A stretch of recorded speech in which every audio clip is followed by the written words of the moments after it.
Hi everybody and welcome to lesson 8, the last lesson of part 1 of this course. Thanks so much for sticking with us. Got a very interesting lesson today where we're going to do a dive into natural language processing. And remind you, we did see natural language processing in lesson 1. This was it here. We looked at a data set where we could pass in many movie reviews like so and get back probabilities that it's positive or negative sentiment. And we trained it with a very standard looking classifier trainer approach. But we haven't really talked about what's going on behind the scenes there, so let's do that. And we'll also learn about how to make it better. So we were getting about 93%. So 93% accuracy for sentiment analysis, which is actually extremely good, and it only took a bit over 10 minutes. But let's see if we can do better. So we're going to go to notebook number 10. And in notebook number 10, we're going to start by talking about what we're going to do to train an NLP classifier. So a sentiment analysis, which is this movie review positive or negative sentiment, is just a classifier. The dependent variable is binary. And the independent variable is the kind of the interesting bit. So we're going to talk about that. But before we do, we're going to talk about what was the pre-trained model that got used here. Because the reason we got such a good result so quickly is because we're doing fine-tuning of a pre-trained model. So what is this pre-trained model exactly? Well, the pre-trained model is actually a pre-trained language model. So what is a language model? A language model is a special kind of model, and it's a model where we try to predict the next word of a sentence. So for example, if our language model received, even if our language model knows the, then its job would be to predict basics. Now, the language model that we use as our pre-trained model was actually trained on Wikipedia. So we took all the non-trivial sized articles in Wikipedia, and we built a language model which attempted to predict the next word of every sequence of words in every one of those articles. And it was a neural network, of course. And we then take those pre-trained weights, and those are the pre-trained weights that when we said text classifier learner were automatically loaded in. So conceptually, why would it be useful to pre-train a language model? How does that help us to do sentiment analysis, for example? Well, just like an ImageNet model has a lot of information about what pictures look like and what they're consisting of, a language model tells us a lot about what sentences look like and what they know about the world. So a language model, for example, if it's going to be able to predict the end of the sentence, in 1998, this law was passed by President what? So a language model to predict that correctly would have to know a whole lot of stuff. It would have to know about, well, how English language works in general and what kind of sentences go in what places. After the word president would usually be the surname of somebody. It would need to know what country that law was passed in, and it would need to know what president was president of that country in 1998. So it would have to know a lot about the world. It would have to know a lot about language. To create a really good language model is really hard. And in fact, this is something that people spend many millions of dollars on, creating language models off huge data sets. Our particular one doesn't take particularly long to pre-train, but there's no particular reason for you to pre-train one of these language models because you can download them through fastai or through other places. So what happened in lesson 1 is we downloaded this pre-trained Wikipedia model. And then we fine-tuned it, so as per usual, we threw away the last layer, which was specific for predicting the next word of Wikipedia, and fine-tuned the model, initially just the last layer to learn to predict sentiment of movie reviews, and then as per usual, then fine-tuned the rest of the model. And that got us 93%. Now, there's a trick we can use, though, which is we start with this Wikipedia language model, and the particular subset we use is called Wikitext 103. And rather than just jumping straight to a classifier, which we did in lesson 1, we can do even better if we first of all create an IMDb language model. That is to say, a language model that learns to predict the next word of a movie review. The reason we do that is that this will help it to learn about IMDb specific kind of words, like it'll learn a lot more about the names of actors and directors. It'll learn about the kinds of words that people use in movie reviews. And so if we do that first, then we would hope we'll end up with a better classifier. So that's what we're going to do in the first part of today's lesson. And we're going to kind of do it from scratch, and we're going to show you how to do a lot of the things from scratch, even though later we'll show you how fastai does it all for you. So how do we build a language model? So as we point out here, sentences can be different lengths, and documents, like movie reviews, can be very long. So how do we go about this? Well, a word is basically a categorical variable. And we already know how to use categorical variables as an independent variable in a neural net, which was we make a list of all of the possible levels of a categorical variable, which we call the vocab. And then we replace each of those categories with its index, so they all become numbers. We create an initially random embedding matrix for each, so each row then is for one element from the vocab. And then we make that the first layer of a neural net. So that's what we've done a few times now. And we've even created our own embedding layer from scratch, remember? So we can do the same thing with text, right? We can make a list of all the possible words in the whole corpus, the whole data set, and we can replace each word with the index of the vocab and create an embedding matrix. So, in order to create a list of all levels, in this case a list of all possible words, let's first of all concatenate all the documents or the movie reviews together into one big long string and split it into words. Okay, and then our independent variable will basically be that sequence, starting with the first word in the long list and ending with a second last. And our dependent variable will be the sequence of words starting with the second word and ending with the last. So they're kind of offset by 1. So as you move through the first sequence, you're then trying to predict the next word in the second part. That's kind of what we're doing, right? We'll see more detail in a moment. Now, when we create our vocab by finding all the unique words in this concatenated corpus, a lot of the words we see will be already in the embedding matrix, already in the vocab of the pre-trained Wikipedia model, but there's also going to be some new ones, right? There might be some particular actors that don't appear in Wikipedia, or maybe some informal slang words, and so forth. So when we build our vocab and then our embedding matrix for the IMDb language model, any words that are in the vocab of the pre-trained model, we'll just use them as is. But for new words, we'll create a new random vector.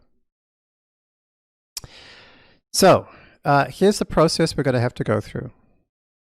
First, we're going to have to take our big concatenated corpus and turn it into a list of tokens. Could be words, could be characters, could be substrings. That's called tokenization. And then we'll do numericalization, which is basically these two steps, which is replacing each word with its index in a vocab, which means we have to create that vocab. So create the vocab and then convert. Then we're going to need to create a data loader that has lots of substrings, lots of sequences of tokens from our IMDb corpus as an independent variable, and the same thing offset by 1 as a dependent variable. And then we're going to have to create a language model. Now the language model is going to be able to handle input lists that can be arbitrarily big or small. And we're going to be using something called a recurrent neural network to do this, which we'll learn about later. So basically, so far, we've always assumed that everything is a fixed size, a fixed input. So we're going to have to mix things up a little bit here and deal with architectures that can be different sizes. For this notebook, Notebook 10, we're going to kind of treat it as a black box. It's just going to be just a neural net. And then later in the lesson, we'll look at delving inside what's happening in that architecture. Okay, so let's start with the first of these, which is tokenization. So converting a text into a list of words or a list of tokens, what does that mean? Is a full stop a token? What about don't? Is that single word or is it two words? Don't. Or is it, would I convert it to do not? What about long medical words that are kind of made up of lots of pieces of medical jargon that are all stuck together? What about hyphenated words? And really interestingly then, what about something like Polish, where you, or Turkish, where you can create really long words, all the time they create really long words that are actually lots of separate parts all concatenated together. Or languages like Japanese and Chinese that don't use spaces at all. They don't really have a well-defined idea of a word. Well, there's no right answer, but there's basically three approaches. We can use a word-based approach, which is what we use by default at the moment for English, although that might change, which is we split a sentence on space. And then there are some language-specific rules, for example, turning don't into do-n't, and putting punctuation marks as a separate token most of the time. Really interestingly, there are tokenizers that are subword based, and this is where we split words into smaller parts based on the most commonly occurring substrings. We'll see that in a moment. Or, the simplest, character based, split a sentence into its characters. We're going to look at word and subword tokenization in this notebook, and then if you look at the questionnaire at the end, you'll be asked to create your own character-based tokenizer. So please make sure you do that if you can. It'll be a great exercise. So fastai doesn't invent its own tokenizers. We just provide a consistent interface to a range of external tokenizers because there's a lot of great tokenizers out there. So you can switch between different tokenizers pretty easily. So let's start. Let's grab our Imdb dataset like we did in lesson 1. And in order to try out a tokenizer, let's grab all the text files. So we can, instead of calling get image files, we'll call get text files. And to have a look at what that's doing, don't forget, we can even look at the source code. And you can see actually it's calling a more general thing called get files and saying what extensions it wants, right? So if anything in fastai doesn't work quite the way you want, and there isn't an option which works the way you want, you can often look, or always look underneath to see what we're calling, and you can call the lower level stuff yourself. So files is now a list of files, so we can grab the first one, we can open it, we can read it, have a look at the start of this review, and here it is. Okay, so at the moment, the default English word tokenizer we use is called spaCy, which uses a pretty sophisticated set of rules, with special rules for particular words and URLs and so forth. But we're just going to go ahead and say word tokenizer, which will automatically use fastai's default word tokenizer, currently spaCy. And so if we pass a list of documents, we'll just make it a list of one document here, to the tokenizer we just created, and just grab the first, since we just created a list, that's going to show us, as you can see, the tokenized version. So you can see here that this movie, which I just discovered at the video store, has, etc.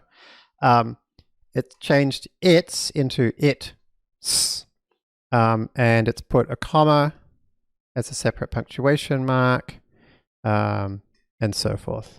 Okay, so you can see how it has tokenized this review. Let's look at a more interesting one, the US dollar blah blah blah, and you can see here it actually knows that US is special, so it doesn't put the full stop in as a separate place for US. It knows about 1.00 is special. So you can see there's a lot of tricky stuff going on with spaCy to try and be as kind of thoughtful about this as possible. fastai then provides this Tokenizer Wrapper, which provides some additional functionality to any tokenizer, as you can see here, which is, for example, the word it here, which previously was capital IT, has been turned into lowercase it, and then a special token XXMadge has appeared at the front. Everything starting with XX is a special fastai token, and this means that the next madge means that the next word was previously started with a capital letter. So here's another one. This used to be capital T. So we make it lowercase and then add XXMadge. XXBOS means this is the start of a document. So there's a few special rules going on there. So why do we do that? Well, if you think about it, if we didn't lowercase it, for instance, or this, then the capitalized version and the lowercase version are going to be two different words in the embedding matrix, which probably doesn't make sense. You know, regardless of their capitalization, they probably basically mean the same thing. Having said that, sometimes the capitalization might matter. So we kind of want to say, all right, use the same embedding every time you see the word this, but add some kind of marker that says that this was originally capitalized. Okay, so that's why we do it like this. So there's quite a few rules. You can see them in TextProc rules. And you can see the source code. Here's a summary of what they do. But let's look at a few examples. So if we use that tokenizer we created and pass in, for example, this text, you can see the way it's tokenized. We get the XX beginning of stream or beginning of string, beginning of document. This HTML entity has become a real Unicode. We've got the XXMadge we discussed. Now here, www has been replaced by XXRep3w. That means the letter W is repeated 3 times. So for things where you've got like, 100 exclamation marks in a row, or the word so with like 50 O's, this is a much better representation. And then you can see all uppercase has been replaced with XX up, followed by the word. So there's some of those rules in action. You can also see multiple spaces have been replaced, with making it standard tokens. So that's the word tokenizer. The really interesting one is the subword tokenizer. Why would you need a subword tokenizer? Well, consider, for example, this sentence here. 我的名字是郝杰瑞. So this is, my name is Jeremy. But the interesting thing about it is there's no spaces here, right? That's because there are no spaces in Chinese, and there isn't really a great sense of what a word is in Chinese. In this particular sentence, it's fairly clear what the words are, but it's not always obvious. Sometimes the words are actually split, so some of it's at the start of a sentence and some of it's at the end. So you can't really do word tokenization for something like Chinese. So instead we use subword tokenization, which is where we look at a corpus of documents and we find the most commonly occurring groups of letters. And those commonly occurring groups of letters become the vocab. So for example, we would probably find 我的 would appear often because that means my, and 名字, oopsie daisy, and then 名字, for example, is name, and this is my westernized version of a Chinese name, which wouldn't be very common at all, so they would probably appear separately. So let's look at an example. Let's grab the first 2000 movie reviews. Let's create the default subword tokenizer, which currently uses something called sentence piece. That might change. And now we're going to use something special, something very important, which is called setup. Transforms in fastai, you can always call this special thing called setup. It often doesn't do anything, but it's always there. But some transforms, like a subword tokenizer, actually need to be set up before you can use them. In other words, you can't tokenize into subwords until you know what the most commonly occurring groups of letters are. So passing a list of texts, and here this list of texts, to setup will train the Subword Tokenizer. It'll find those commonly occurring groups of letters. So having done that, we can then, this is just for experimenting, we're going to pass in some size. We'll say what vocab size we want for our Subword Tokenizer. We'll set it up with our texts, and then we will have a look at a particular sentence. So for example, if we create a Subword Tokenizer with 1,000 tokens, and it returns this this tokenized string. Now this kind of long underscore thing is what we replace space with, because now we're using Subword tokens. We kind of want to know where the sentences actually start and stop. Okay, and you can see here a lot of words are common enough sequences of letters that they get their own vocab item, whereas discovered wasn't common enough, so that became dis over ed, right? Video appears enough, whereas store didn't, so that became st or e. So you get the idea, right? So if we wanted a smaller vocab size, that would, as you see, even this doesn't become its own word. Movie is so common that it is its own word. So just becomes j, a, s, t, for example. We have a question. Okay. How can we determine if the given pre-trained model, in this case Wikitext 103, is suitable enough for our downstream task? If we have limited vocab overlap, should we need to add an additional data set to create a language model from scratch? If it's in the same language, so if you're doing English, it's almost always sufficient to use Wikipedia. We've played around with this a lot, and it was one of the key things that Sebastian Ruder and I found when we created the ULM Fit paper. Was before that time, people really thought you needed corpus-specific pre-trained models, but we discovered you don't, just like you don't that often need corpus-specific pre-trained vision models. ImageNet works surprisingly well across a lot of different domains. So Wikipedia has a lot of words in it. It would be really, I haven't come across an English corpus that didn't have a very high level of overlap with Wikipedia. On the other hand, if you're doing ULM Fit with like genomic sequences or Greek or whatever, then obviously you're going to need a different pre-trained model. So once we go up to a 10,000 word vocab, as you can see, basically every word, at least common word, becomes its own vocab item in the Subword vocab, except say discovered, which becomes discover ed. So my guess is that Subword approaches are going to become kind of the most common. Maybe they will be by the time you watch this. We've got some fiddling to do to get this working super well for fine-tuning. But I think I know what we have to do, so hopefully we'll get it done pretty soon. All right. So after we split it into tokens, the next thing to do is numericalization. So let's go back to our word tokenized text, which looked like this. And in order to numericalize, we will first need to call setup. So to save a bit of time, let's create a subset of our text. We'll just create a couple of hundred of the corpuses. Sorry, a couple of hundred of the reviews. So here's an example of one. And we'll create our numericalize object, and we'll call setup, and that's the thing that's going to create the vocab for us. And so after that, we can now take a look at the vocab. This is Callrepr is showing us a representation of a collection. It's what the L class uses underneath.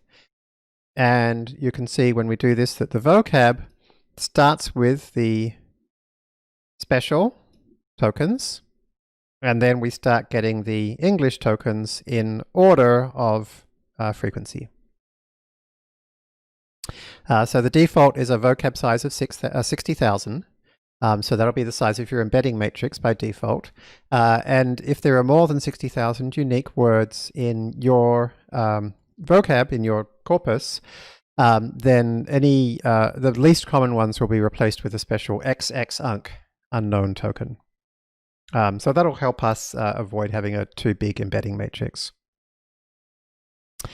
All right, so now we can treat the numericalize object which we created as if it was a function, as we so often do in both fastai and PyTorch. And when we do, it'll replace each of our words with numbers. So 2, for example, is 0, 1, 2, beginning of string, beginning of stream. 8, 0, 1, 2, 3, 4, 5, 6, 7, 8. Okay, so a capitalized letter. There they are, XXBOS, XXMag, etc. Okay? And then we can convert them back by indexing into the vocab and get back what we started with. Okay? Right. So now we have done the tokenization, we've done the numericalization, and so the next thing we need to do is to create batches. So let's say this is the text that we want to create batches from. And so if we tokenize that text, it'll convert it into this. And so let's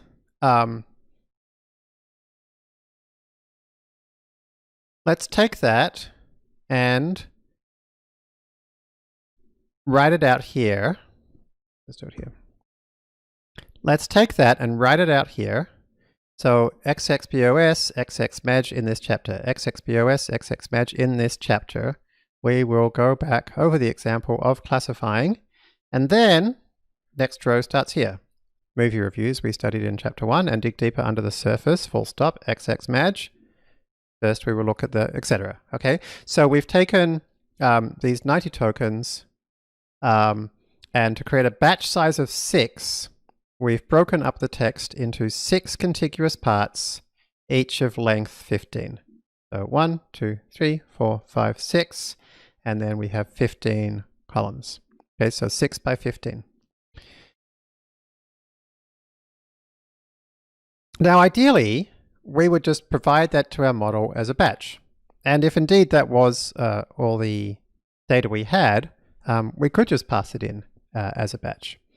But that's not going to work for Imdb, because Imdb, once we concatenate all the reviews together, and then let's say we want to use a batch size of 64, then we're going to have 64 rows, and probably there's a few million tokens of Imdb, so a few million divided by 64 across, it's going to be way too big to fit in our GPU.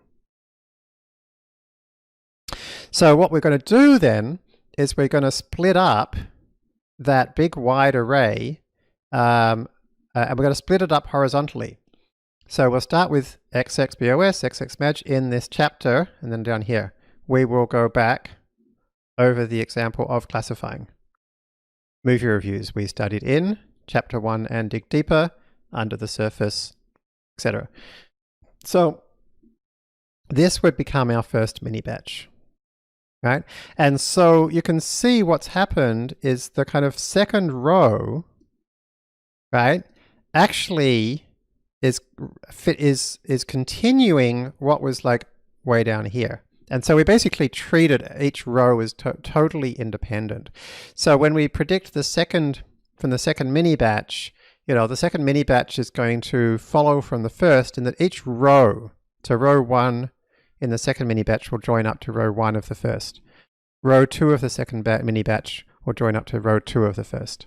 So please look at this example super carefully, because we found that this is something that every year a lot of students get confused about, because it's just not what they expected to see happen, right? So go back over this and make sure you understand what's happening in this little example. So that's what our mini batches are going to be. So the good news is that all these fiddly steps you don't have to do yourself. You can just use the language model data loader, or LM data loader.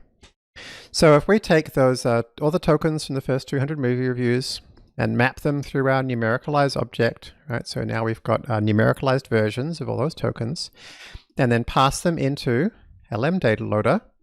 and then grab the first item from the data loader, then we have 64 by 72. Why is that? Well, 64 is the default batch size, and 72 is the default sequence length. You see here we've got 1, 2, 3, 4, 5. Here we used a sequence length of 5. Right? So what we do in practice is we use a default sequence length of 72. So if we grab the first of our independent variables and grab the first few tokens and look them up in the vocab, here it is, this movie which I just something at the video store, so that's interesting. So this was not common enough to be in our vocab, has apparently set around for a. And then if we look at the exact same thing but for the dependent variable, rather than being xxbos xxmaj this movie, it's xxmaj this movie. So you can see it's offset by 1, which means the end, rather than being around for a, it's for a couple. So this is exactly what we want. This is offset by 1 from here. So that's looking good. So we can now go ahead and use these ideas to try and build our even better IMDb sentiment analysis. And the first step will be to, as we discussed, create the language model. But let's just go ahead and use the fastai built-in stuff to do it for us, rather than doing all that messing around manually. So we can just create a data block.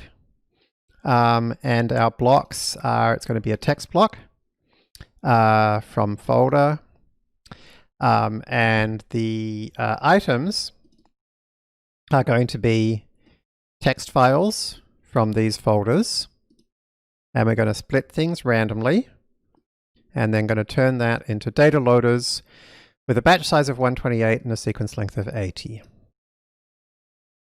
In this case, our blocks, we're not just passing in a class directly, but we're actually passing in here a class method.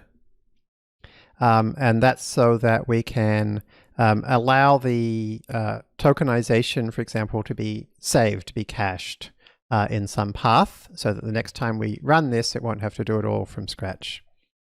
So that's why we have a slightly different syntax here. So once we've run this, we can call show batch. And so you can see here, we've got, for example, what xxmaj I've read, xxmaj death, blah, blah, blah. And you can see, so that's the independent variable. And so the dependent variable is the same thing offset by 1. So we don't have the what anymore, but it just goes straight to xxmaj I've read. And then at the end, this was also this. And of course, in the dependent variable, also this is. So this is that offset by 1, just like we were hoping for. Show batch is automatically denumericalizing it for us, turning it back into strings. But if we look at the actual, or you should look at the actual X and Y to confirm that you actually see numbers there. That'll be a good exercise for you, is to make sure that you can actually grab a mini batch from DL's LM. So now that we've got the data loaders, we can fine-tune our language model. So fine-tuning the language model means we're going to create a learner which is going to learn to predict the next word of a movie review. So that's our data, the data loaders for the language model. This is the pre-trained model. It's something called AWD Lstm, which we'll see how to create from scratch in a moment, or something similar to it. Dropout we'll learn about later. We see how much dropout to use. This is how much regularization we want. And what metrics do we want? We know about accuracy. Perplexity is not particularly interesting, so I won't discuss it, but feel free to look it up if you're interested. And let's train with FP16 to use less memory on the GPU, and for any modern GPU, it'll also run 2 or 3 times faster. So this gray bit here has been done for us, the pre-training of the language model for Wikitext 103. And now we're up to this bit, which is fine-tuning the language model for IMDb. So let's do one epoch. And as per usual, using a pre-trained model automatically calls freeze. So we don't have to freeze. So this is going to just actually train only the new embeddings initially. And we get an accuracy after 10 minutes or so of 30%. So that's pretty cool. So about a bit under a third of the time, our model is predicting the next word of a string. So I think that's pretty cool. Now, since this takes quite a while for each epoch, we may as well save it. And you can save it under any name you want, and that's going to put it into your learner's path into a model subfolder, and it'll give it a .pth extension for PyTorch. And then later on you can load that with learn.load after you create the learner. And so then we can unfreeze, and we can train a few more epochs, and we eventually get up to an accuracy of 34%. So that's pretty great. So once we've done all that, we can save the model, but actually all we really need to do is to save the encoder. What's the encoder? The encoder is all of the model except for the final layer. Oh, and we're getting a thunderstorm here. That could be interesting. We've never done a lesson with a thunderstorm before, but that's the joy of teaching during COVID-19. You get all the sound effects. So yeah, the final layer of our language model is the bit that actually picks a particular word out, which we don't need. So when we say save encoder, it saves everything except for that final layer. And that's the pre-trained model we're going to use. That is a pre-trained model of a language model that is fine-tuned from Wikipedia, fine-tuned using Imdb, and doesn't contain the very last layer. Rachel, any questions at this point? Do any language models attempt to provide meaning? For instance, I'm going to the store is the opposite of I'm not going to the store. Or I barely understand this stuff and that ball came so close to my ear I heard it whistle. Both contain the idea of something almost happening, being right on the border. Is there a way to indicate this kind of subtlety in a language model?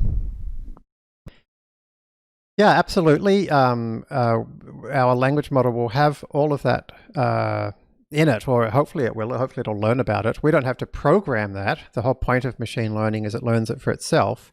But when it sees a sentence like, hey, careful, that ball nearly hit me, the expectation of what word is going to happen next is going to be different to the sentence, hey, that ball hit me. So yeah, language models generally you see in practice tend to get really good at understanding all of these nuances of English or whatever language it's learning about. Okay, so we have a fine-tuned language model. So the next thing we're going to do is we're going to try fine-tuning a classifier. But before we do, just for fun, let's look at text generation. We can write ourselves some words like I liked this movie because, and then we can create, say, 2 sentences, each containing, say, 40 words. And so we can just go through those 2 sentences and call learn.predict, passing in this text and asking to predict this number of words with this amount of kind of randomization, and see what it comes up with. I liked this movie because of its story and characters. The storyline was very strong, very good for a sci-fi. The main character, Alucard, was very well developed and brought the whole story, blah, blah, blah. Second attempt. I liked this movie because I like the idea of the premise of the movie, the very convenient virus, which, well, when you have to kill a few people, the evil machine has to be used to protect, blah, blah, blah. So as you can see, it's done a good job of inventing language. There are much, well, I shouldn't say more sophisticated. There are more careful ways to do generation from a language model. This learn.predict uses the most kind of basic possible one. But even with a very simple approach, you can see we can get from a fine-tuned model some pretty authentic looking text. And so in practice, this is really interesting because we can now, by using the prompt, you can kind of get it to generate, appropriate, context-appropriate text, particularly if you fine-tune from a particular corpus. Anyway, that was really just a little demonstration of something we accidentally created on the way. Of course, the whole purpose of this is actually just to be a pre-trained model for classification. So to do that, we're going to need to create another data block. And this time we've got 2 blocks, not 1. We've got a text block again, just like before. But this time we're going to ask FastAI not to create a vocab from the unique words, but use the vocab that we already have from the language model. Because otherwise, obviously, there's no point reusing a pre-trained model if the vocab's different. The numbers would mean totally different things. So that's the independent variable, and the dependent variable, just like we've used before, is a category. So a category block is for that. As we've used many times, we're going to use parent label to create our dependent variable. That's a function. Get items, we'll use get text files, just like before. And we'll split using grandparent splitter as we've used before for vision. So this has been used for vision. This has been used for vision. And then we'll create our data loaders with a batch size of 128, a sequence length of 72. And now show batch. Here we can see an example of subset of a movie review and a category. Yes, question. Do the tokenizers use any tokenization techniques like stemming or lemmatization, or is that an outdated approach? That would not be a tokenization approach. So stemming is something that actually removes the stem, and we absolutely don't want to do that. That is certainly an outdated approach. In English, we have stems for a reason. They tell us something. So we don't like to remove anything that can give us some kind of information.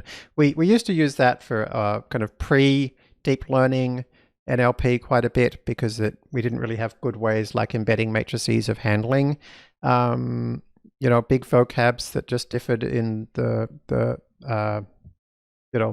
kind of the end of a word. But nowadays we definitely don't want to do that.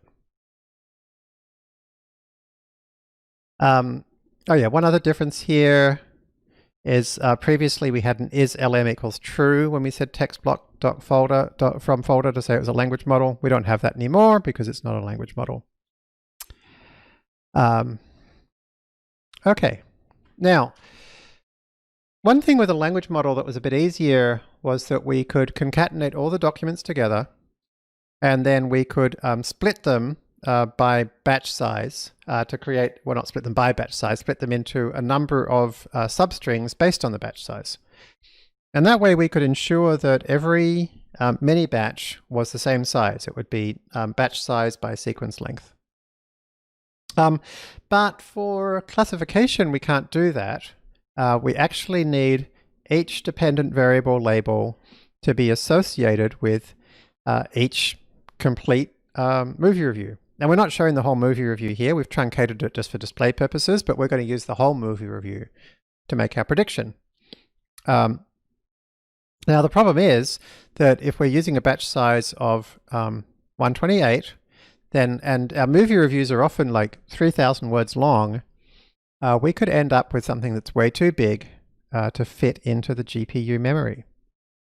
So how are we going to deal with that? Well, again, we can split them up. So first of all, let's grab a few of the movie reviews just for a demo here and numericalize them. And if we have a look at the length, so map the length over each, you can see that they do vary a lot in length. Now we can split them into sequences, and indeed we have asked to do that, sequence length 72. But when we do so, we don't even have the same number of subsequences when we split each of these into 72 long sections. They're going to be all different lengths. So how do we deal with that? Well, just like in Vision, we can handle different sized sequences by adding padding. So we're going to add a special XXPad token to every sequence in a mini batch. So like in this case, it looks like 581 is the longest. So we would add enough padding tokens to make this 581 and this 581 and this 581 and so forth. And then we can split them into sequence len, into 72 long, in the mini batches. and we'll be right to go. Now, obviously, if your lengths are very different like this, adding a whole lot of padding is going to be super wasteful. So another thing that FastAI does internally is it tries to shuffle the documents around so that similar length documents are in the same mini batch. It also randomizes them, but it kind of approximately sorts them, so it wastes a lot less time on padding. Okay, so that is what happens when we don't have to do any of that manually. When we call text block from folder without the isLm, it does all that for us. And then we can now go ahead and create a learner. This time it's going to be a text classifier learner. Again, we're going to base it off AWD Lstm. Pass in the data loaders we just created. For metric, we'll just use accuracy, make it FP16 again. And now we don't want to use a pre-trained Wikipedia model. In fact, there is no pre-trained Wikipedia classifier because, you know, what you classify matters a lot. So instead, we load the encoder. So remember, everything except the last layer, which we saved just before. So we're going to load as our pre-trained model a language model for predicting the next word of a movie review. So let's go ahead and fit one cycle, and again, by default, it will be frozen, so it's only the final layer, which is the randomly added classifier layer, that's going to be trained. It took 30 seconds, and look at this, we already have 93%. So that's pretty similar to what we got back in lesson 1, but rather than taking about 12 minutes, once all the pre-training's been done, it takes about 30 seconds. So this is quite cool. You can create a language model for your kind of general area of interest, and then you can create all kinds of different classifiers pretty quickly. And so that's just looking at the fine-tuning the final randomly added layer. So now we could just unfreeze and keep learning, but something we found is for NLP, it's actually better to only unfreeze one layer at a time, not to unfreeze the whole model. So in this case, we've automatically unfrozen the last layer. And so then to unfreeze the last couple of layer groups, we can say freeze 2 minus 2, and then train a little bit more. And look at this, we're already beating, after a bit over a minute, easily beating what we got in lesson 1. And then freeze 2 minus 3 to unfreeze another few layers. Now we're up to 94. And then finally unfreeze the whole model, and we're up to about 94.3% accuracy. And that was literally the state of the art for this very heavily studied data set just 3 years ago. If you also reverse all of the reviews to make them go backwards and train a second model on the backwards version, and then average the predictions of those two models as an ensemble, you get to 95.1% accuracy. And that was the state of the art that we actually got in the ULM Fit paper. And it was only beaten for the first time a few months ago using a way, way bigger model, way more data, way more compute, and way more data augmentation. I should mention, actually, with the data augmentation, one of the cool things they did do was they actually figured out also a way to even beat our 95.1 with less data as well. So I should mention that, actually. The data augmentation has become a really, since we created the ULM Fit paper, has become a really, really important approach. Any questions, Rachel? Can someone explain how a model trained to predict the last word in a sentence can generalize to classify sentiment? They seem like different domains. Yeah, that's a great question. They're very different domains, and it's really amazing. And basically the trick is that to be able to predict the next word of a sentence, you just have to know a lot of stuff about not only the language, but about the world. So if, let's say we wanted to finish the next word of this sentence. By training a model on all the text read backwards and averaging the predictions of these two models, we can even get to 95.1% accuracy, which was the state of the art introduced by the what?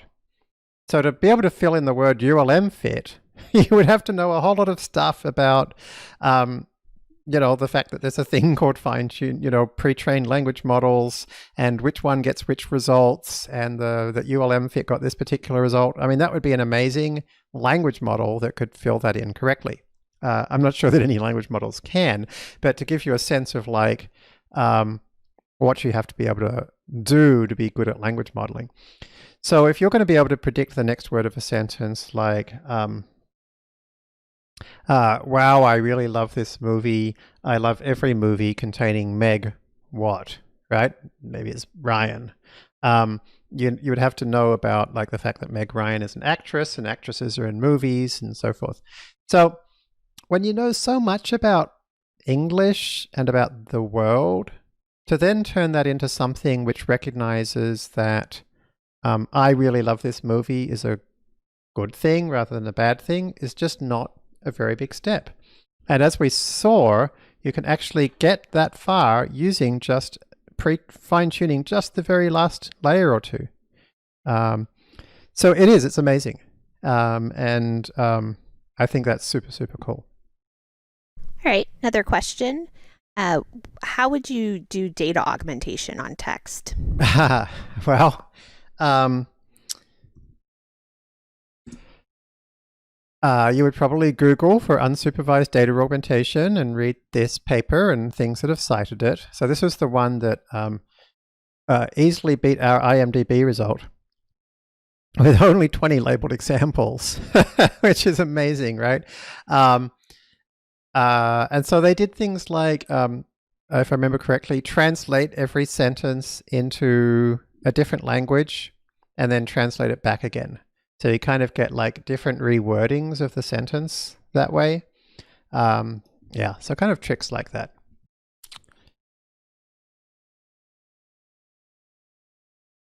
Now, let's go back to the generation thing. So remember we saw that we can generate context-appropriate sentences. And it's important to think about what that means in practice. When you can generate context-appropriate sentences, have a look, for example, at even before this technology existed in 2017. The FCC asked for comments about a proposal to repeal net neutrality. And it turned out that less than 800,000 of the 22 million comments actually appeared to be unique. And this particular person, Jeff Cowell, discovered that a lot of the submissions were slightly different to each other by kind of like picking up different, the green bit would either be citizens or people like me or Americans. And the red bit would be as opposed to or rather than and so forth. So like, and that made a big difference to, I believe, to American policy.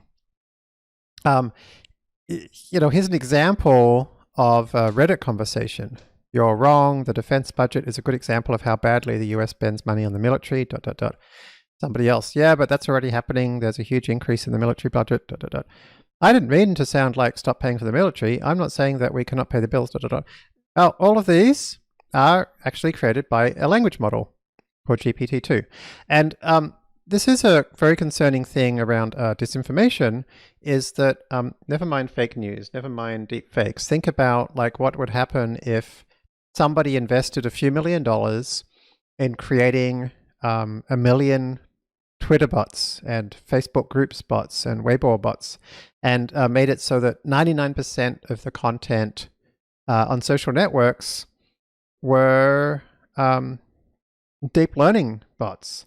And furthermore, they were trained not just to optimize the next word of a sentence, but were trained to optimize the level of disharmony created or the level of agreeableness for half of them and disagreeableness for the other half of them. You could create like a whole lot of, just awful toxic discussion, which is actually the goal of a lot of propaganda outfits. It's not so much to push a particular point of view, but to make people feel like there's no point engaging because the truth is too hard to understand or whatever. So Rachel and I are both super worried about what could happen to discourse now that we have this incredibly powerful tool, and I'm not even sure we don't have a great sense of what to do about it. Algorithms are unlikely to save us here. If you could create a classifier which could do a good job of figuring out whether something was generated by a algorithm or not, then I could just use your classifier as part of my training loop to train an algorithm that can actually learn to trick your classifier. So this is a real worry, and the only solutions I've seen are those which are kind of based on cryptographic signatures, which is another whole can of worms, which has never really been properly sorted out, at least not in the Western world in a privacy-centric way. All right, so yes. Just on that note, I'll add, and I'll link to this on the forums. I gave a keynote at SciPy conference last summer, which is the Scientific Python conference, and went into a lot more detail about the threat that Jeremy's describing about using advanced language models to manipulate public opinion. And so if you want to kind of learn more about the dangers there and exactly what that threat is, you can find that in my SciPy keynote. Great. Thanks so much, Rachel. So let's have a 5-minute break and see you back here in 5 minutes.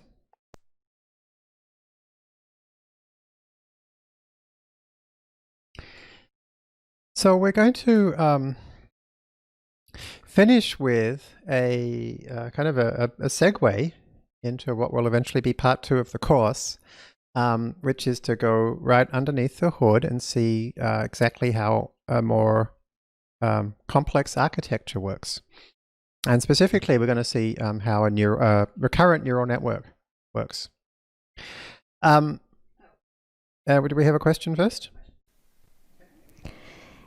In the previous lesson MNIST example, you showed us that under the hood, the model was learning parts of the image, like curves of a 3 or angles of a 7. Is there a way to look under the hood of the language models to see if they are learning rules of grammar and syntax? Would it be a good idea to fine-tune models with examples of domain-specific syntax, like technical manuals, or does that miss the point of having the model learn for themselves? Yeah, there are tools that allow you to kind of see what's going on inside an NLP model. We're not going to look at them in this part of the course. Maybe we will in part 2, but certainly worth doing some research to see what you can find. And there's certainly PyTorch libraries you can download and play with. Yeah, I mean, I think it's a perfectly good idea to incorporate some kind of technical manuals and stuff into your training corpus. There's actually been some recent papers on this general idea of trying to kind of create some carefully curated sentences as part of your training corpus. It's unlikely to hurt, and it could well help. All right, so let's have a look at Rnns. Now, when Sylvain and I started creating the Rnn stuff for FastAI, the first thing I did actually was to create a new dataset. And the reason for that is I didn't find any datasets that would allow for quick prototyping and really easy debugging. So I made one, which we call human numbers, and it contains the first 10,000 numbers written out in English. And I am surprised at how few people create datasets. I create datasets frequently.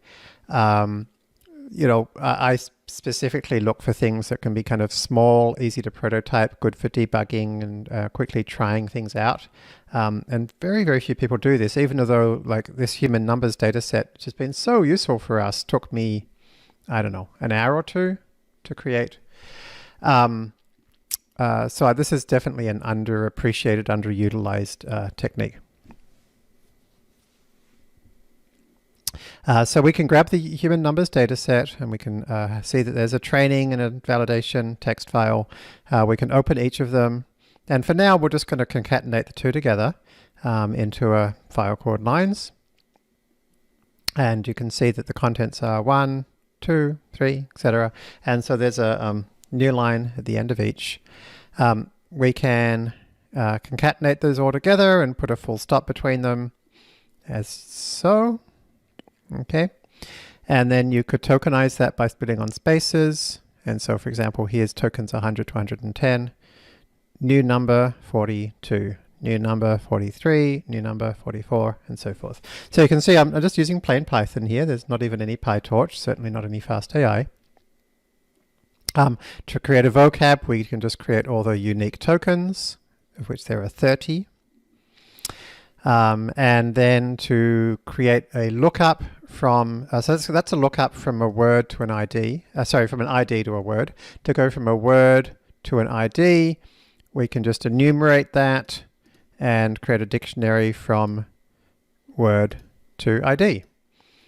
So then we can numericalize our tokens by calling word to index on each one.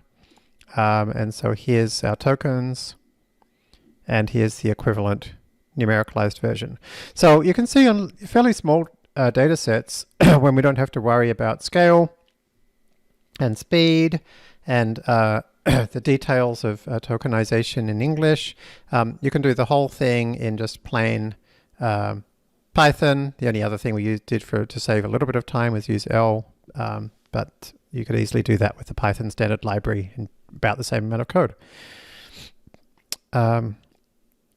So hopefully that gives you a good sense of really what's going on with tokenization and numericalization, all done by hand. So let's create a language model. So one way to create a language model would be to go through all of our tokens, and let's create a range from 0 to the length of our tokens minus 4 and every 3 of them. And so that's going to allow us to grab 3 tokens at a time. 1.2.3.4.5.6.7.8 and so forth, right? So here's the first 3 tokens, and then here's the 4th token, and here's the second 3 tokens, and here's the 7th token, and so forth. So these are going to be our independent variables, and this will be our dependent variable. So here's a super kind of naive, simple language model data set for our human numbers question. So we can do exactly the same thing as before, but use the numericalized version and create tensors. So this is exactly the same thing as before, but now through numericalized and as tensors. And we can create a data loaders object from data sets. And remember, these are data sets because they have a length and we can index into them, right? And so we can just grab the first 80% of the tokens as the training set, the last 20% as the validation set, like so. Batch size 64, and we're ready to go. So we really used very little. I mean, the only PyTorch we used was to create these tensors, and the only fastai we used was to create the data loaders. And it's just grabbing directly from the data sets, so it's really not doing anything clever at all. So let's see if we can now create a neural network architecture which takes 3 numericalized words at a time as input and tries to predict the 4th as dependent variable. So here is just such a language model. It's a 3-layer neural network. So we've got a linear layer here, which we're going to use once, twice, 3 times. And after each of them, we call ReLU, as per usual. But there's a little bit more going on. The first interesting thing is that rather than each of these being a different linear layer, we've just created one linear layer here, which we've reused, as you can see, 1, 2, 3 times. So that's the first thing that's a bit tricky. And so there's a few things going on which are a little bit different to usual, but the basic idea is here. We've created an embedding, an NN linear, another NN linear, And then here we've used the linear layers and ReLU. So it's very nearly a totally standard 3-layer neural net. I guess 4 really, because there's an output layer. Yes, Rachel. We have a question. Sure. Is there a way to speed up fine-tuning the NLP model?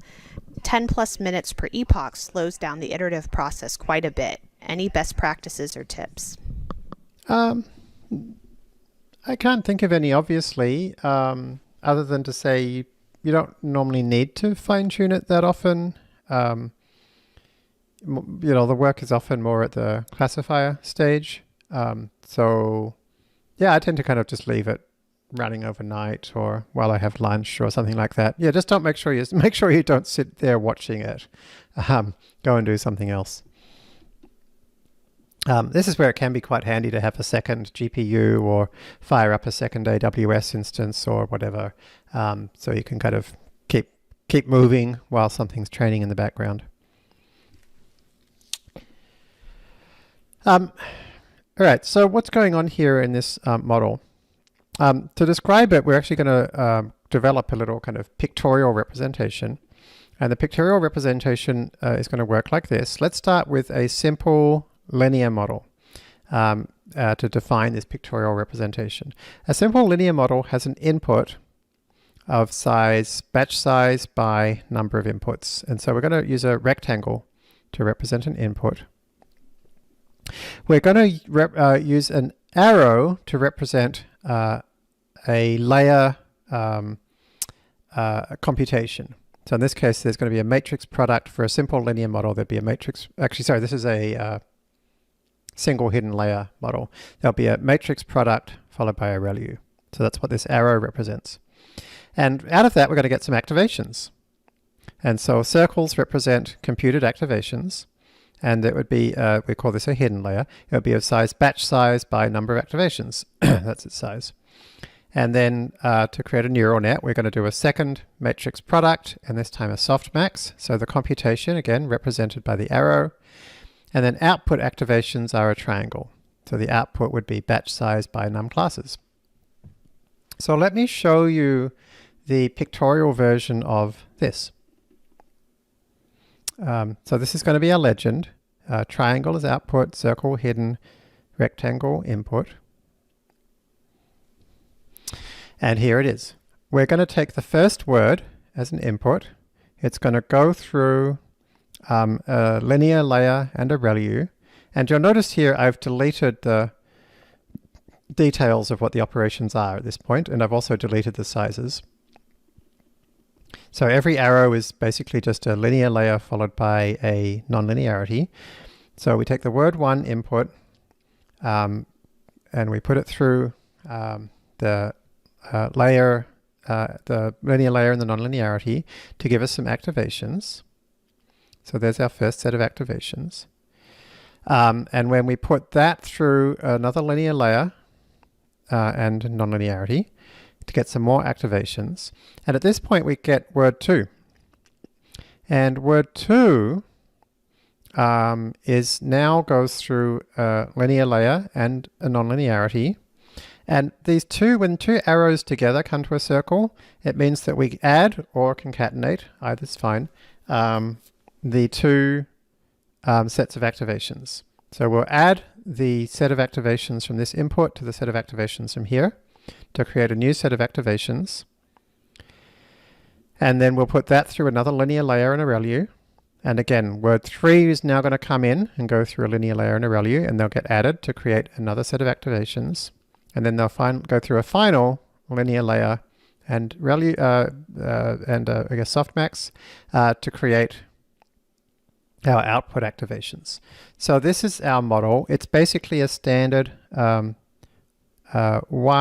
2, 3, 4 layer model. But a couple of interesting things are going on. The first is that we have inputs coming in to later layers and get added. So that's something we haven't seen before. And the second is all of the arrows that are the same color use the same weight matrix. So every time we get an input, we're going to put it through a particular weight matrix. And every time we go from one set of activations to the next, we'll put it through a different weight matrix.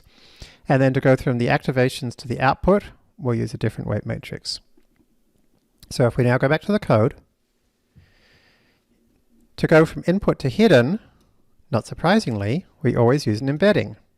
So in other words, an embedding is the green. Okay, and you'll see we just create one embedding, and here is the first, so here's X, which is the 3 words. So here's the first word, X0, and it goes through that embedding. And word 2 goes through the same embedding, and word 3, index number 2, goes through the same embedding. And then each time you say we add it to the current set of activations. And so having got the embedding, we then put it through this linear layer. And again, we get the embedding, add it to the activations, and put it through the linear layer. And again, the same thing here, put it through the same linear layer.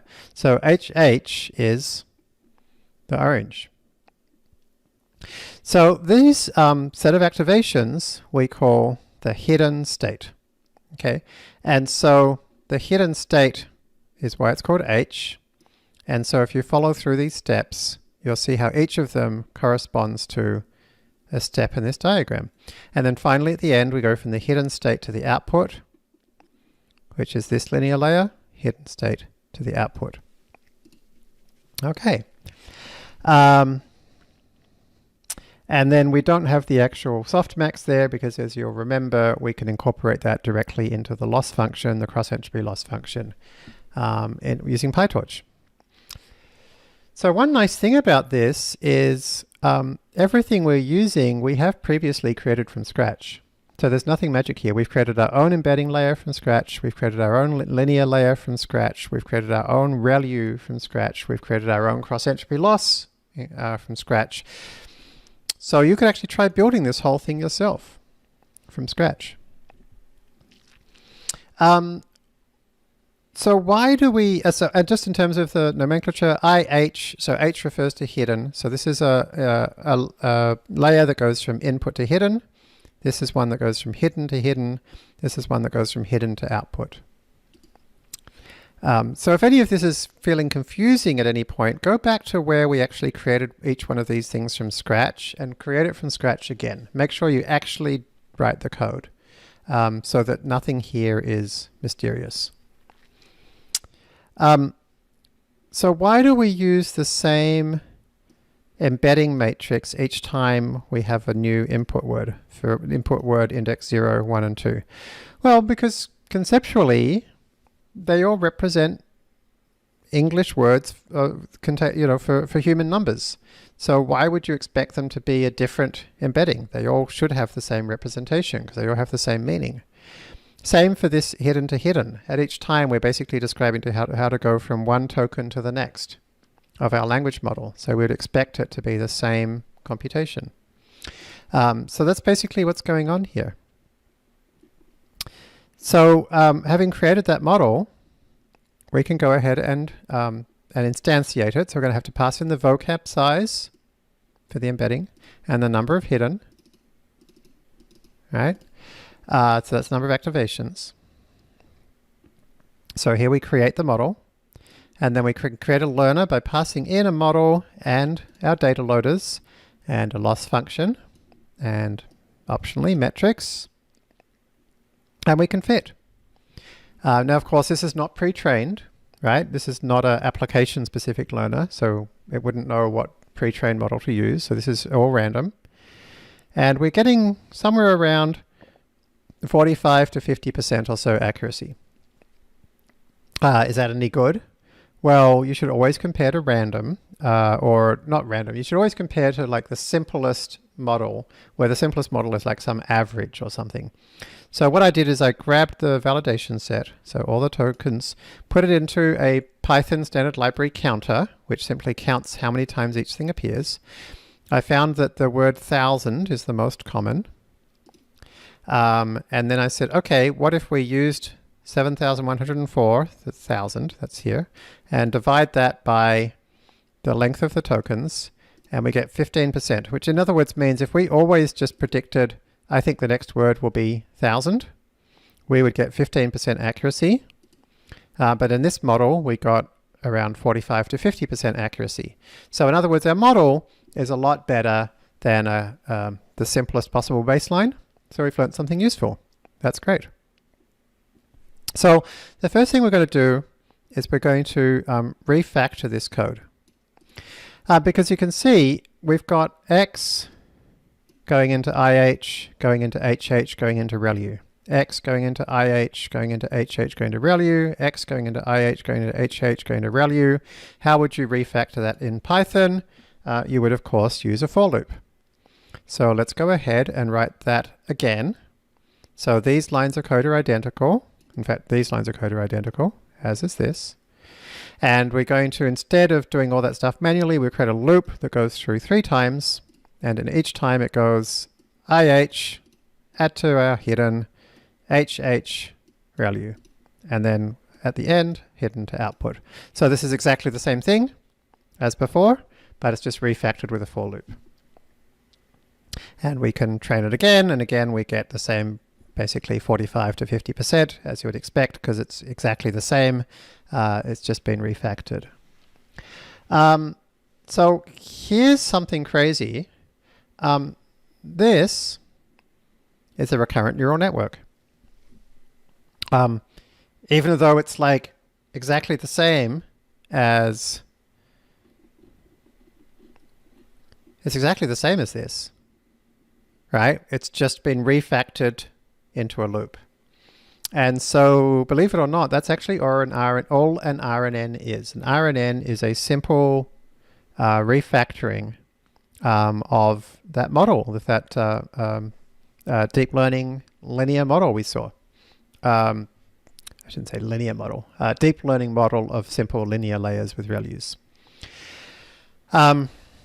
So let's draw our pictorial representation again. So remember, this was our previous pictorial representation. We can refactor the picture as well. So instead of showing these dots separately, we can just take this arrow and represented it as a loop. Because that's all that's happening, right? So the word 1 goes through an embedding, goes into this activations, which then just gets repeated from 2 to the n, 2 to n minus 1, where n at this time is, we've got 3 words basically, for each word coming in as well. And so we've just refactored our diagram, and then eventually it goes through our blue to create the output. So this diagram is exactly the same as this diagram, just replacing the middle with that loop. So that's a recurrent neural net. And so H, remember, was something that we just kept track of here, H, as we added each layer to it. And here, we just have it inside the loop. We initialize it as 0, which is kind of tricky. And the reason we can do that is that 0 plus a tensor will broadcast this 0. So that's a little neat feature. That's why we don't have to make this a particular size tensor to start with. Okay, so we're going to be seeing the word hidden state a lot. And so it's important to remember that hidden state simply represents these activations that are occurring inside our recurrent neural net. And a recurrent neural net is just a refactoring of a particular kind of fully connected deep model. So that's it. That's what an RNN is. No questions at this point, Rachel?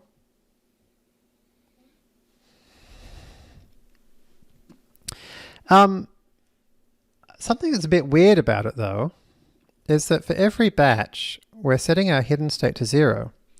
Even although we're going through the entire set of numbers, the human numbers data set, in order.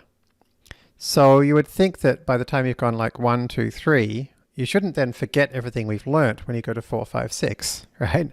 It would be great to actually remember where we're up to and not reset the hidden state back to 0 every time. So we can absolutely do that. We can maintain the state of our RNN. And here's how we would do that. Rather than having something called H, we'll call it self.h. And we'll set it to 0 at the start when we first create our model. Everything else here is the same. and everything else here is the same. And then there's just one extra line of code here.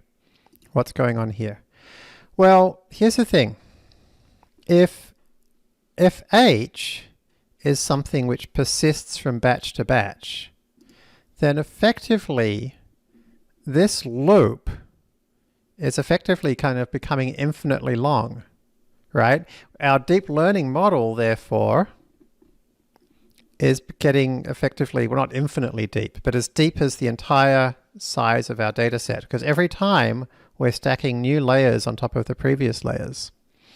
The reason this matters is that when we then do backpropagation, when we then calculate the gradients, we're going to have to calculate the gradients all the way back through every layer, going all the way. So by the time we get to the end of the data set, we're going to be effectively backpropagating not just through this loop, but remember self.h was created also by the previous quarter forward and the previous quarter forward and the previous quarter forward. So we're going to have this incredibly slow calculation of the gradients all the way back to the start. It's also going to use up a whole lot of memory because it's going to have to store all those intermediate gradients in order to calculate them. So that's a problem. And so the problem is easily solved by saying detach. And what detach does is it basically says throw away my gradient history. Forget that I was calculated from some other gradients.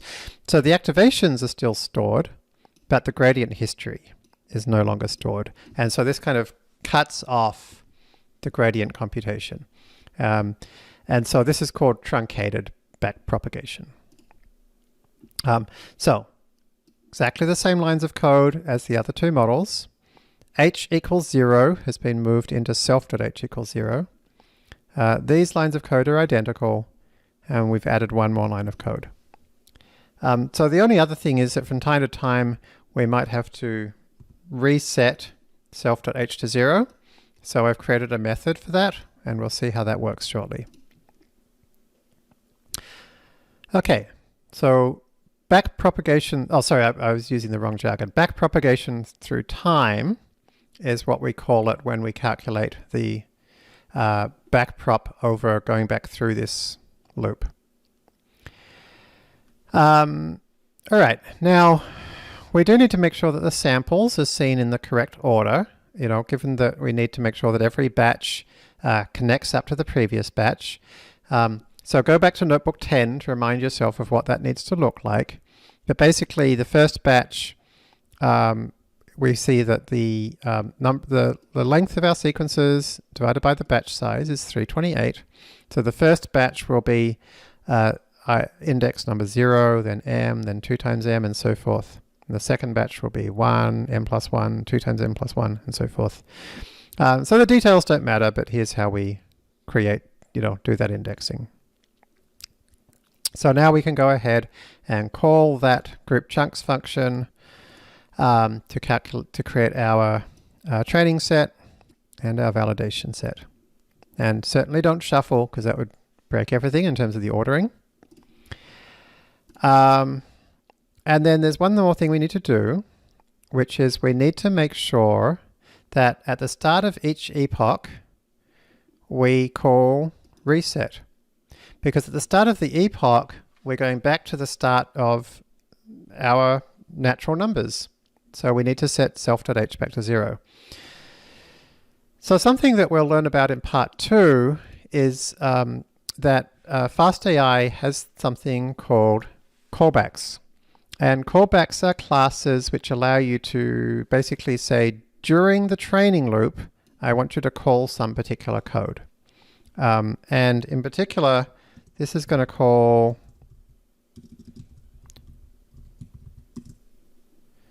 this code. And so you can see callbacks are very small, or can be very small. They're normally very small. When we start training, it'll call reset. When we start validation, it'll call reset. So this is each epoch. And when we're all finished fitting, it will call reset. And what does reset do? It does whatever you tell it to do. And we told it to be self.h equals 0. So if you want to use a callback, you can simply add it to the callbacks list, CBs, when you create your learner. And so now when we train, that's way better. Okay, so we've now actually kept, this is called a stateful RNN. It's actually keeping the state, keeping the hidden state from batch to batch. Now we've still got a bit of a obvious problem here, which is that if you look back to the data that we created, we used these first 3 tokens to predict the 4th, and then the next 3 tokens to predict the 7th, and then the next 3 tokens to predict the one after, and so forth. Effectively, what we'd rather do, you would think, is predict every word, not just every 4th word. It seems like we're throwing away a lot of signal here, which is pretty wasteful. So we want to create more signal.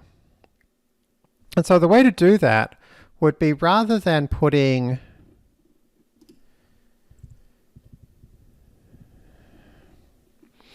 this output stage outside the loop, right? So this dotted area is the bit that's looped. What if we put the output inside the loop? So in other words, after every hidden state was created, we immediately did a prediction.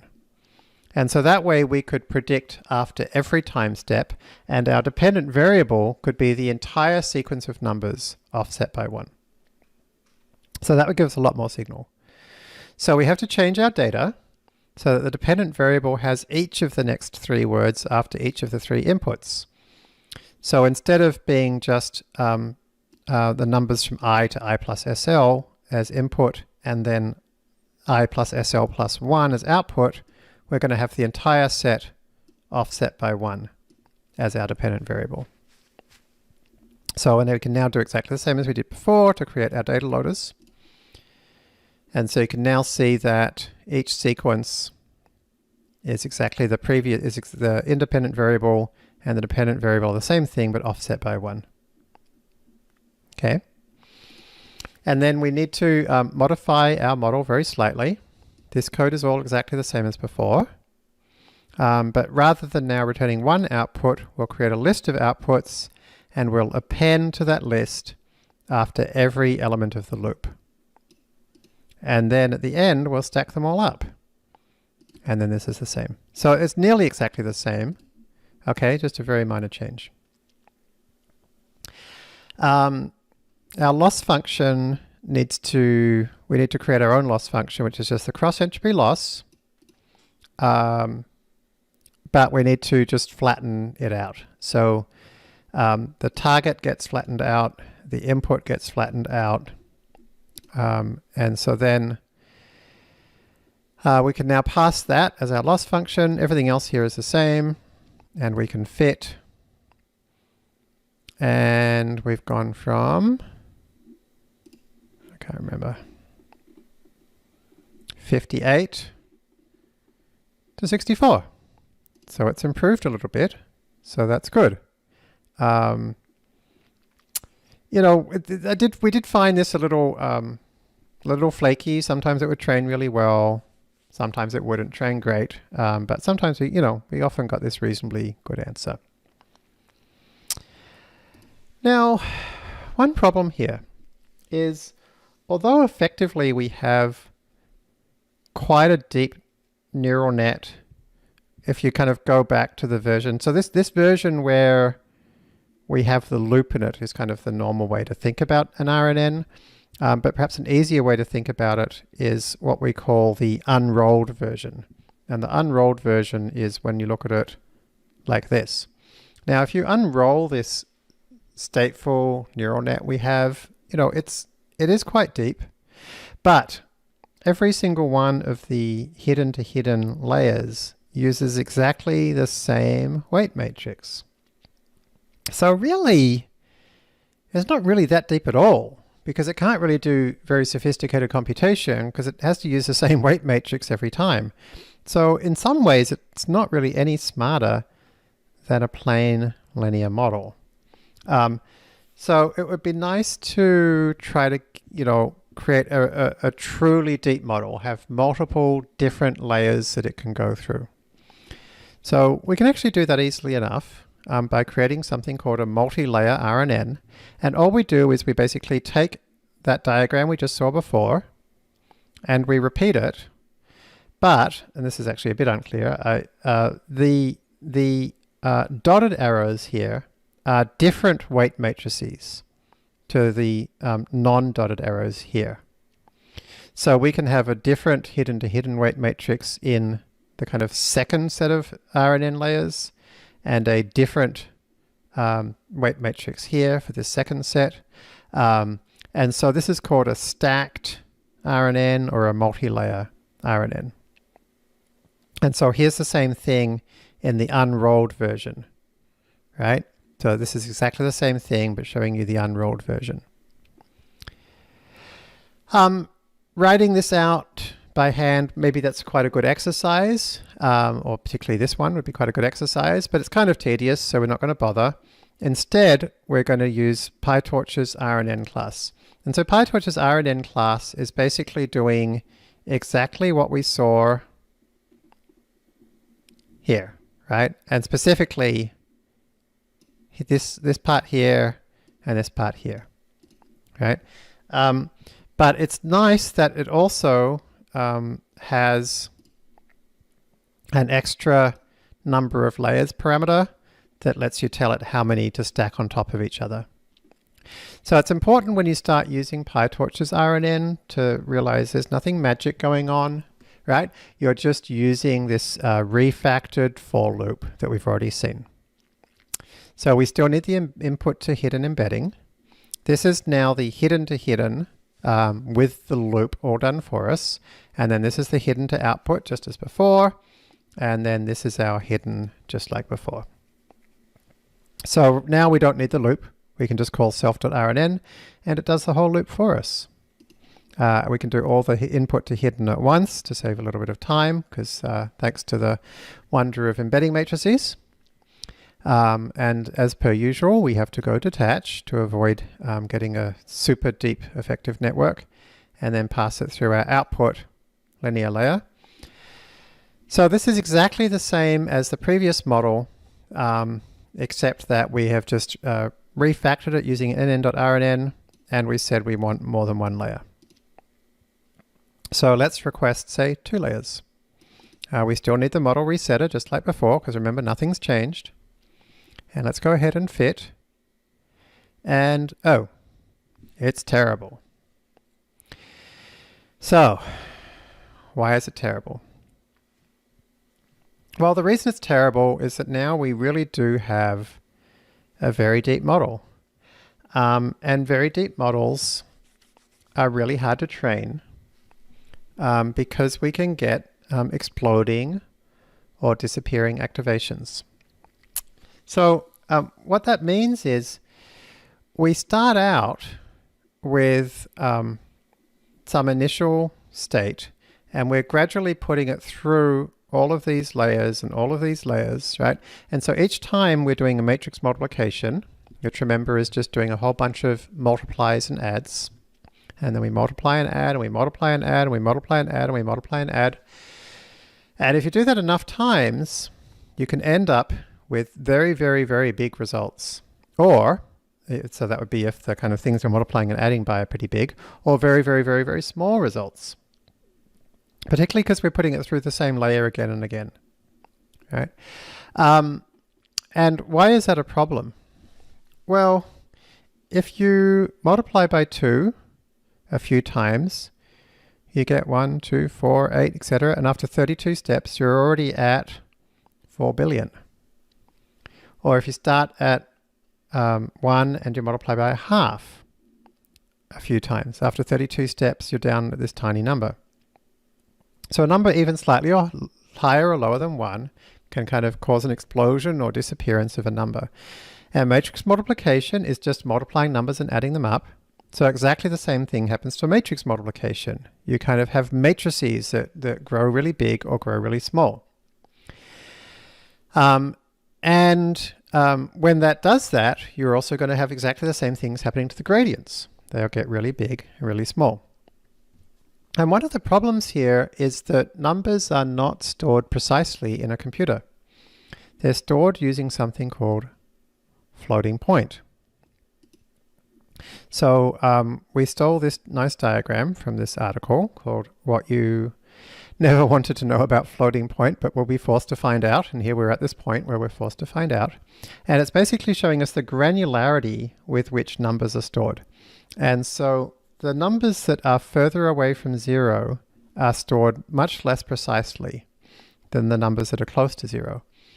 And so if you think about it, that means that the gradients further away from 0 could actually, for very big numbers, could actually become 0 themselves, because you could actually end up in kind of with two numbers that are between these kind of little gradations here.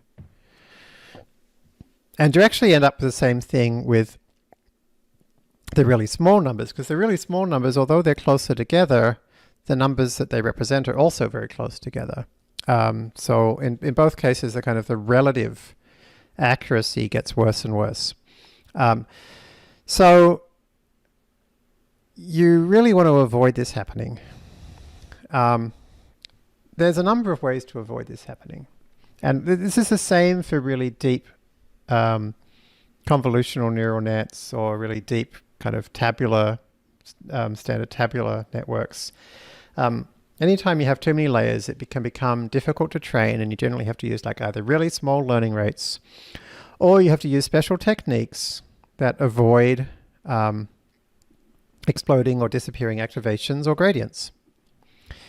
For Rnns, one of the most popular approaches to this is to use an architecture called an Lstm.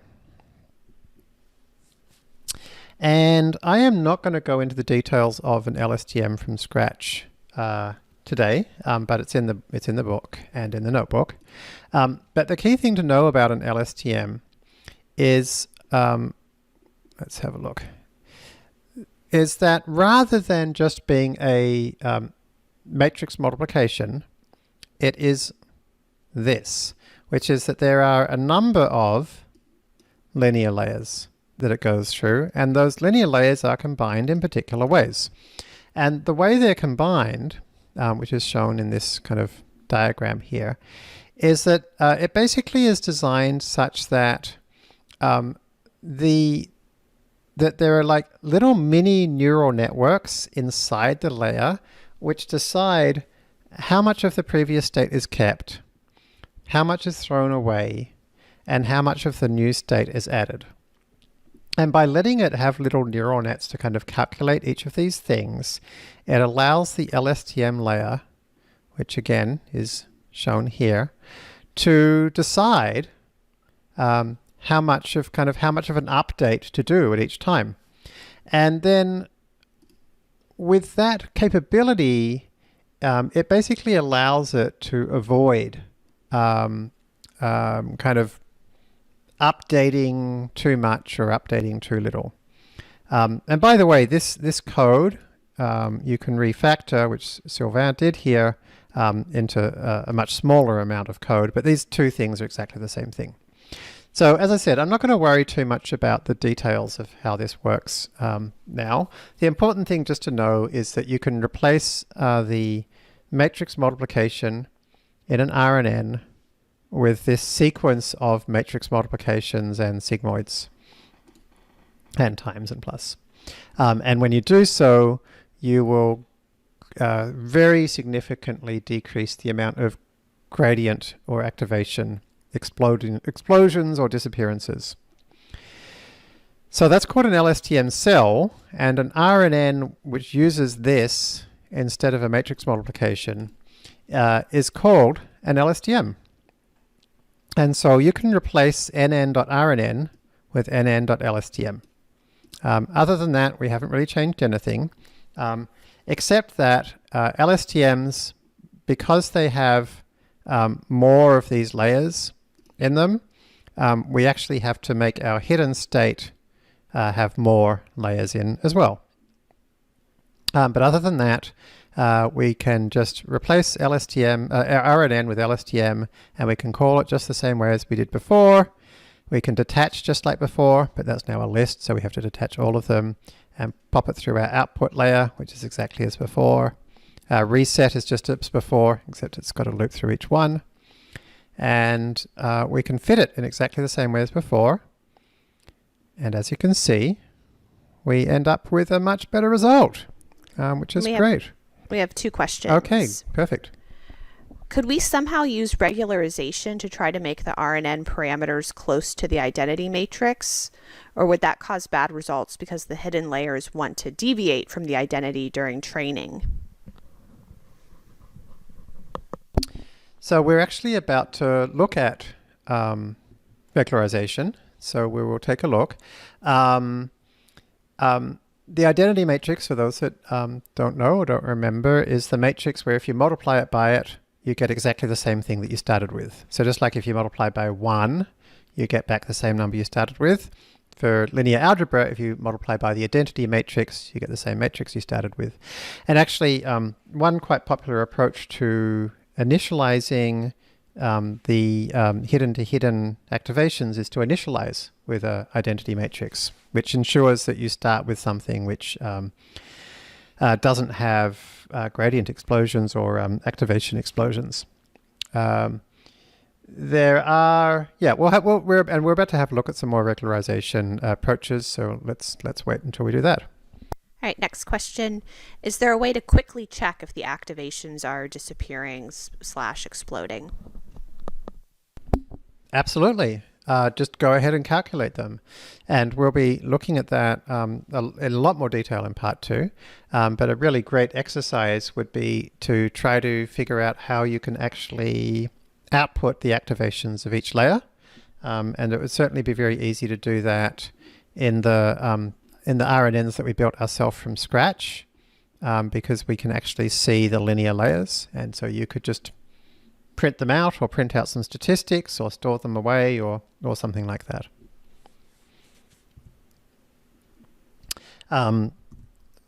fastai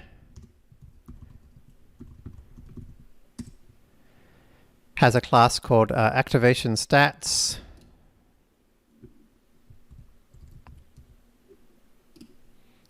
Which kind of you can check out if you're interested. That's a really good way to specifically to do this.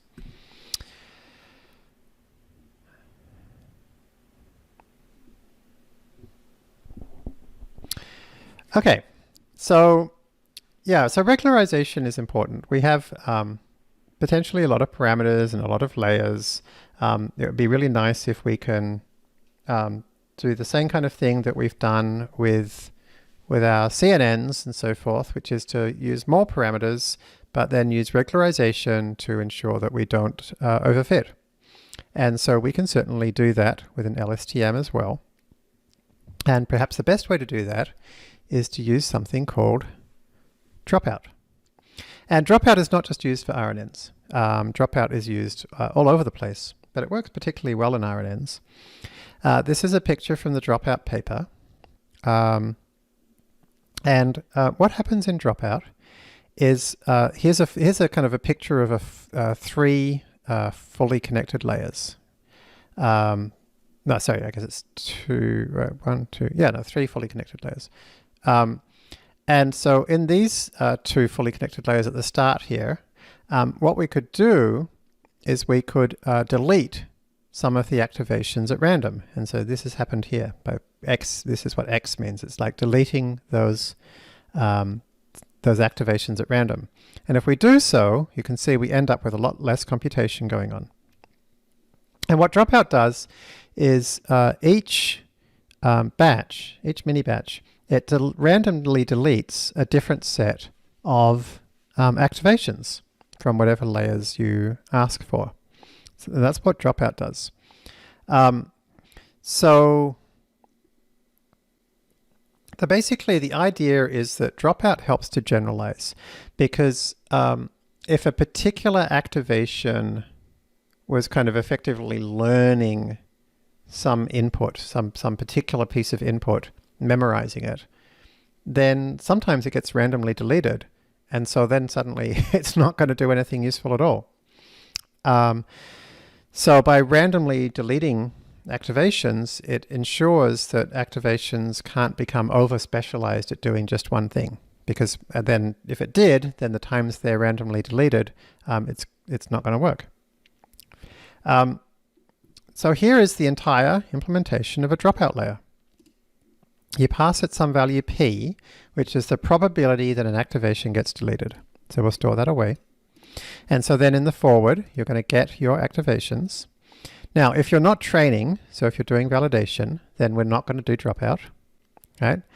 But if we are training, then we create a mask. And so the mask is a Bernoulli random variable. So what does Bernoulli random variable means? It means it's a bunch of ones and zeros where this is the probability that we get a 1, which is 1 minus the probability we get a 0. And so then we just multiply that by our input. So that's going to convert some of the inputs into zeros, which is basically deleting them. So you should check out some of the details, for example, about why we do a divide 1 minus p, which is described here. And we do point out here that normally, and I would normally in the lesson show you an example of what Bernoulli does. But of course nowadays, we're getting to the advanced classes, you're expected to do it yourself. So be sure to create a little cell here and make sure you actually create a tensor and then run Bernoulli underscore on it and make sure you see exactly what it's doing so that then you can understand this class. Now, of course, we don't have to use this class we made ourselves. We can just use nn.dropout. But you can use this class yourself because it does the same thing. So again, we're trying to make sure that we know how to build stuff from scratch.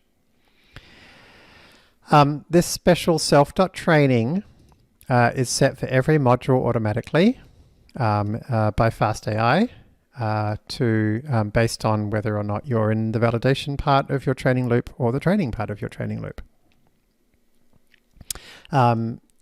It's also part of PyTorch, and in PyTorch, if you're not using fastai, you have to call the train method on a module to set training to true, and the eval method to set it to false for every module inside some other module. So that's one great approach to regularization. Another approach which I've only seen used in recurrent neural nets is activation regularization and temporal activation regularization, which is very, very similar to the question that we were just asked. What happens with activation regularization is it looks very similar to weight decay, but rather than adding some multiplier times the sum of squareds of the weights, we add some multiplier by the sum of squareds of the activations. So in other words, we're basically saying we're not just trying to decrease the weights, but decrease the total activations. And then similarly, we can also see what's the difference between the activations from the previous time step to this time step. So take the difference. And then again, squared times some value. So these are two hyperparameters, alpha and beta. The higher they are, the more regularized your model. And so with TAR, it's going to say no layer of the LSTM should too dramatically change the activations from one time step to the next. And then for alpha, it's saying no layer of the LSTM should create too large activations. And so they wouldn't actually create these large activations or large changes unless the loss improved by enough to make it worth it.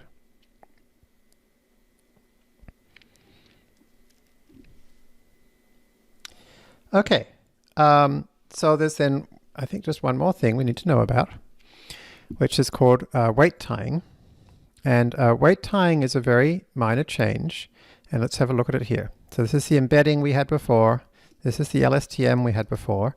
This is where we're going to introduce dropout. This is the hidden to output linear layer we had before. But we're going to add one more line of code, which is the hidden to output weights are actually equal to the input to hidden weights. Now, this is not just setting them once. This is actually setting them so that they're a reference to the exact same object in memory, the exact same tensor in memory. So the weights of the hidden to output layer will always be identical to the weights of the input to hidden layer. And this is called weight tying. And the reason we do this is because conceptually, in a language model, predicting the next word is about kind of converting activations into English words, whereas an embedding is about converting English words to activations. And there's a reasonable hypothesis, which would be that, well, those are basically exactly the same computation, or at least the reverse of it. So why shouldn't they use the same weights? And it turns out, lo and behold, yes, if you use the same weights, then actually it does work a little bit better. So then here's our forward, which is to do the input to hidden, do the RNN, apply the dropout, do the detach, and then apply the hidden to output, which is using exactly the same weights as the input to hidden, and resets the same. We haven't created the RNN regularizer from scratch here, but you can add it as a callback, passing in your alpha and your beta. If you call text learner instead of learner, it will add the model resetter and the RNN regularizer for you. So that's what one of the things text learner does. So this code is the same as this code. And so we can then train a model again, and let's also add weight decay. And look at this. We're getting up close to 90% accuracy. So we've covered a lot in this lesson. But the amazing thing is that we've just replicated all of the pieces in an AWD LSTM, all of the pieces in this state-of-the-art recurrent neural net, which we've showed we could use in the previous notebook to get what was until very recently state-of-the-art results for text classification, and far more quickly and with far less compute and memory than more modern than the approaches in the last year or so, which have beaten that benchmark. So this is a really efficient, really accurate approach, and it's still the state of the art in many academic situations, and it's still very widely used in industry. And so it's pretty cool that we've actually seen how to write it from scratch. So the main thing to mention in the further research is to have a look at the source code for AWD LSTM and fastai and see if you can see how the things in AWD LSTM map to the, what those lines of code, how they map to the concepts that we've seen in this chapter. Rachel, do we have any questions? So here we have come to the conclusion of our what was originally going to be 7 lessons and turned into 8 lessons. I hope that you've got a lot out of this. Thank you for staying with us. What a lot of people now do when they finish, or at least people who finish previous courses, is they go back to lesson 1 and try and repeat it, but doing a lot less looking at the notebooks, a lot more doing stuff from scratch yourself, and going deeper into the assignments. So that's one thing you could do next. Another thing you could do next would be to pick out a Kaggle competition to enter, or pick a book that you want to read about deep learning, or a paper, and team up with some friends to do like a paper reading group or a book reading group. One of the most important things to keep the learning going is to get together with other people on the learning journey. Another great way to do that, of course, is through the forums. So if you haven't been using the forums much so far, no problem, but now might be a great time to get involved and find some projects that are going on that look interesting. And it's fine if you, you don't have to be an expert, right? Obviously, any of those projects, the people that are already doing it are going to know more about it than you do at this point because they're already doing it. But if you drop into a thread and say, hey, I would love to learn more about this, how do I get started? Or have a look at the wiki posts to find out and try things out. You can start getting involved in other people's projects and help them out. And of course, don't forget about writing. So if you haven't tried writing a blog post yet, maybe now's a great time to do that. Pick something that's interesting to you, especially if it's something in your area of expertise at work or a hobby or something like that, or specific to where you live. Maybe you could try and build some kind of text classifier or text generator for particular kinds of text that you know about. That would be a super interesting thing to try out, and be sure to share it with the folks on the forum. So there's a few ideas. So don't let this be the end of your learning journey. Keep going, and then come back and try part 2 if it's not out yet. Obviously, you'll have to wait until it is out. But if it is out, you might want to kind of spend a couple of months, really experimenting with this before you move on to part 2 to make sure that everything in part 1 feels pretty solid to you.